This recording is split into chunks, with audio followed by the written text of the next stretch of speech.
थांबा हो. धरा नाही, पकडा इकडून मिरची. काय करू राहिले मग मी? मग जरा केस माग घ्याव जरा. ऐकू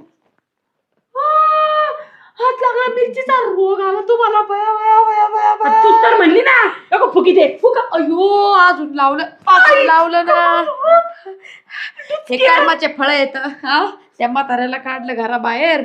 हा तुला नाही लागत होता ना, हे नावावर लागतं ते नावावर लागतं. दिलं होतं ना 17 एकर नावावर करून. त्या 4 एकरसाठी तो जीव चालला होता. दंडन एकर नावावर करून दंडन एकर घ्या. आता 1 नाही 2 नाही. मला काय वाटत आहे आता, कोणाला वाटत 4 एकर आहे म्हणलं, दोघी नाना म्हटले होते ना 2-2 वाटून घेऊ म्हणून आपलं. आता हे ऐकलं काय म्हणतात ना, ते आपलं कापून खड्डा खाल्लं आणि ते आपलं त्याचं पडलोय आपण. नाही हे कर्माचे फळ येत म्हणून आपण भोगतू राहिलोय. हा इथं मेकअप करता येणार, आवडता येणार. मी त्या सकाळी पुरीला बोलून घेतलं, लिपस्टिक